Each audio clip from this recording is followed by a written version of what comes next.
trip down to Belmullet is a banana skin in terms of football, and it proved to be so at times today, and could have been actually 1-0 down early on, but dug in. Iorras, to their own credit, fought it all the way through, and eventually we came away with a 4-1 win, and you chipped in with 2 goals yourself. But how would you describe that 90 minutes? A dogfight battle. It was full 90 minutes of just hard work, fighting to get the ball back and forth, and just a bit of a ping pong game really, back and forth.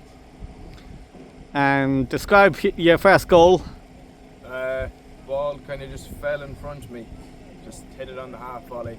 I seen it hit your man's hand first. I thought it wasn't gone in. I turned and looked at the referee shouting for a penalty, and the ball went into the back of the net. It was nice to get back in the score sheet. And then just 2 minutes later or so, you went down yourself and to earn yourself a penalty. Yeah, it was just another kick, just put it home. And the third goal was an own goal. Yeah, brilliant free kick by Dia. But unlucky for their defender to try and clear it, but it went in the other way. And Kevin Kettrick to make it 4. Yeah, Kevin, brilliant finish as always. Knows where the ball is, knows what the goal is, knows how to score. And Iorras did manage to pull them back. A bit of a sloppy goal, you have to say. It was. I didn't see it fully now myself from where I was sitting after the game, but what can we do? It's football, anything can happen. Just when you switch off in the last few minutes of the game, anything can happen. And then Gary sending off late on looked like apparently a handball outside the box. Yeah, I think myself, from what I seen, I thought it looked a bit harsh. I thought his arms were in by his side, in all fairness. But this is the ref decision at the end of the day. What can we do about it? I know. So, and I believe that the under-18s won, retained the Quigley Cup this afternoon. Yeah, 8-2 I think it was. So some of the lads are saying it's a brilliant result for them. It's great to keep the title back in Westport as well, and that group of young lads are brilliant. So that sets up next weekend nicely, under 21s again, and the Connacht Cup. Yeah, away to Swinford on Saturday evening, and at home to Shiven on Sunday. Yeah, 2 big games, I suppose. Can't lose either of them. Have to go out and show full strength and just go straight for it. Indeed, and if you get a win against Swinford on Saturday, it'll fairly put you in the driving seat against Celtic the following match. Yeah, it will to an extent, but it's still just another game of football that we have to win, and we have to just turn up and show what we can do. We don't want to drop any points, and if we do, then it's just anyone can win it down to the last week. And the Connacht Cup the following day, Westport hoping for their first win in the competition in, believe it or not, 3 seasons. Yeah, it is. We have to bounce back from what has happened in the last 3 years. We've not turned up in any of the first games we've had in the last 3 seasons, so it'd be nice to go and win that game as well. Indeed, thanks very much. Thank you. A potential banana skin this afternoon here in Belmullet, a well-known place to be a tough ground to get results in over the years. Came through with a 4-1 win, but not without a fight, you have to admit.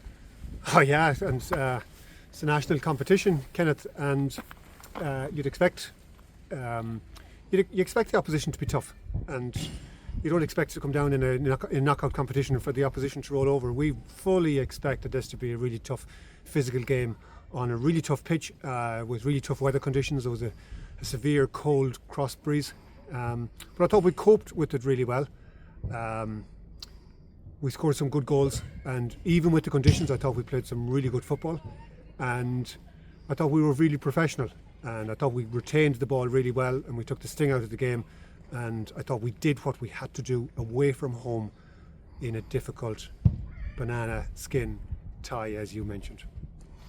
Iorras, despite going 2 goals down so quickly in the first half, never ever gave up. They fought, they battled, they scrapped for every single ball all the way to the end.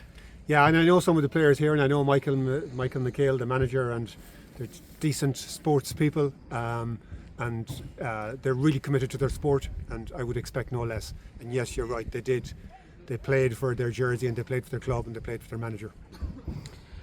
And given how difficult the surface was, the lads did well enough to adapt to it.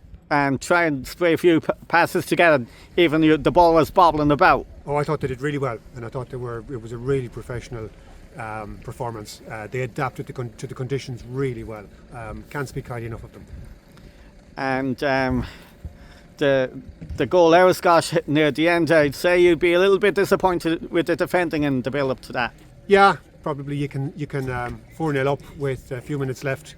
You can switch off a little bit. But we did speak at half time about the players' attitude to being 3-0 up and how they would deal with that, and whether or not they had the mentality to keep the standards high. And for the greater part of that second half they did. Then we made several changes which can disrupt the flow of a game. But overall you have to be very happy with coming away here with a 4-1 win. And Gary sending off near the end, seemingly for a handball outside the penalty area. It seemed innocuous. It seemed as if the ball bounced up onto his hand and that he didn't try and prevent the ball going forward. But I'd need to see it again. And we had plenty of cover. It's just an unfortunate end. And this is the first game we've had post Kevin officially as manager. Yeah, and thanks for bringing that up, Kenneth. I think it's very right and fair to give Kevin a mention. Kevin has been Kevin, first of all, is a really great guy, really great sports guy, and a really great family guy, and he is supported by Tony and Pat. They came into the club 2 years ago, and there's a very definite. They left a very definite mark on the first team. The combination play and the resilience that has been built up over the last 2 years is a testament to the work that Kevin has done on the pitch. And I would just like to acknowledge that. And you see a lot of what's good with Kevin's work out there on the pitch today. And it shouldn't be forgotten that he has had a big role to play on that. And it's great that he's staying on in the club in a kind of a coaching capacity, and he's not the manager of the first team anymore.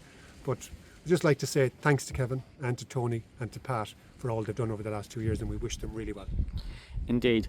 And great news from Castlebar this afternoon in the Quigley Cup. Westport retained the title for the first time ever. Brilliant. That's a really nice piece of news to give me. Thank you. What was the score? I believe they won 8-2. Oh, wow. Gee. We had a little mini challenge game with the 18s, as you know, during the week after a training session. We shared the pitch with them, and I'm not surprised that they won it, because we could see during the week the quality that they have, and Mick McGill and Adrian are doing a great job there, so well done to them. Congratulations. So looking forward to next weekend then. Swinford away on Saturday evening at 4:30, followed by the Connacht Cup on Sunday at 2 p.m. 2 big games. The Swinford game, if we win that, it'll put the boys firmly in the driving seat for the division. And Connacht Cup on Sunday, a win will be the first win in that competition in 3 seasons. Yeah, and we have to treat that very seriously, because we just cannot go out in the first round. I feel a weight of responsibility to hand this first team over to the incoming manager, whenever that is, still in the 2 large competitions, still in the FAI Junior Cup and still in the Connacht Cup, so that when the new manager implements his training regime and coaching regime over the winter, that he has high quality games to look forward to and to be able to implement his plans. So next Sunday is massively important for us. And let's hope we get people down supporting the boys on Sunday. Yeah, I think I'd love to see a larger crowd, because these guys are playing a very high level of football, and I'd love them to come down next week. One thing I'd like to say, Kenneth, is the load that's on these players. We were asked to play an under-21 game at 5 o'clock yesterday. The lads effectively went home from that game, went to bed, got up this morning to travel down here, and we're being asked to do the same thing again next week. I think the league should try and separate the games by at least a day. These guys played 2 games within 16 hours, and it's just too much of a load. Something needs to be done about that. So I would be asking, if we have a home game next week, is there any chance that the game, even earlier on the Friday or even earlier on the Saturday or something like that? But it's really tough on them. I know. And anyways, thanks for talking to me. Thanks yourself, Kenneth. Okay.